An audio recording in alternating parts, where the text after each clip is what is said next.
మోషే అక్కడున్న నవతరంతో మాట్లాడుతున్నాడు. అరణ్య యాత్రలో చాలామంది తమ ప్రాణాలు కోల్పోయారు దేవుని మీద తిరుగుబాటు చేయడం వలన. అయితే అక్కడున్న నవతరానికి మోషే ఇస్తున్న మాటలు ఇవన్నీ కూడా. ఈ 40 సంవత్సరాలు దేవుడు మిమ్మల్ని అరణ్యులను నడిపించాడు ఆయనకి తెలుసు. పగలు మేఘస్తంభంగా, రాత్రి అగ్నిస్తంభంగా దేవుడు ఉండి ఏది కావాలంటే అది వారికి అనుగ్రహించి దేవుడు వారిని నడిపించాడు. ఎందుకంటే అబ్రహాము, ఇస్సాకు, యాకోబులకి దేవుడు వాగ్దానం చేశాడు, నేను మీకు కనాను దేశాన్ని ఇస్తానని, అక్కడ మీరు సుస్థిరంగా స్థిరపడతారని దేవుడు వాగ్దానం చేశాడు. ఆ వాగ్దానం నిలబెట్టుకోవడం కోసం దేవుడు వారందరినీ నడిపిస్తూ దాదాపుగా ఇక వారు కనాను దేశం చేరే ఆ పరిస్థితుల్లో మోషే వారందరితో మాట్లాడుతున్నాడు.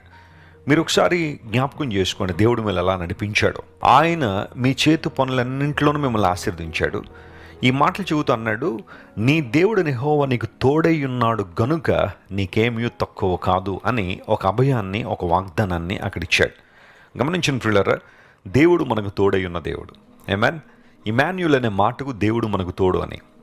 ఒంటరితనంతో భయంకరమైన అనుభవాల చేత నింపబడిన మనందరినీ తన యొక్క సాన్నిధ్యం ద్వారా, తన కృప ద్వారా తనకు దగ్గరగా తీసుకున్న దేవుడు ఎల్లవేళలా మనకు తోడై ఉన్నాడు. దావీదు భక్తుడు కూడా ఇదే అంటాడు, గాఢాంధకారపు లోయలో నేను సంచరించిన ఏ అపాయానికి భయపడను. ఎందుకు భయపడను అంటే గాఢాంధకారంలో భయం ఉంటుంది. గాఢాంధకారపు లోయలో నడుస్తున్నప్పుడు కలవరం ఉంది, ఆందోళన ఉంది. కానీ నేను ఎందుకు భయపడడం లేదు అంటే your presence makes a difference. నీ సన్నిధి, నీవు నాకు తోడై ఉన్నావు గనుక నేను భయపడను అంటాడు. దేవుని బిడ్డలారా, ఈరోజు బహుశా నీ జీవితంలో అందరూ వదిలిపెట్టి నిన్ను వెళ్ళిపోయారా?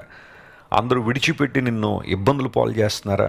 నీతో ఉంటాము, లేదా నీకు తోడుగా ఉంటాము, నీకు సహకరిస్తాము, నీకేదైనా కష్టం వస్తే మమ్మల్ని జ్ఞాపకం చేసుకో అని వాగ్దానం చేసిన చాలామంది ఇప్పుడు నిన్ను విడిచిపెట్టి వెళ్ళిపోయారేమో. ఒక ప్రక్కన బాధలు, ఒక ప్రక్కన కష్టాలు, ఒక ప్రక్కన అప్పులు వేధిస్తూ ఉంటే, మరొక ప్రక్కన ఆ ఎడబాటు ఒంటరితనం నేను బాగా కృంగదీస్తూ ఉంటే దేవుడు నీతోనే మాట్లాడుతున్నాడు. ఎవరు నీతో ఉన్నా ఉండకపోయినా దేవుడు నీతో ఉన్నాడు, ఆయన ఉంటాడు కూడా. యుగ సమాప్తి వరకు నేను మీతో కూడా ఉంటానని వాగ్దానం చేసిన యేసు ప్రభుని నువ్వు ఎప్పుడు విస్మరించొద్దు. ఆయన వాగ్దానాలు ఎప్పుడు మర్చిపోవద్దు. ఒక క్రైస్తవునికి దేవుని వాగ్దానాలే బలం.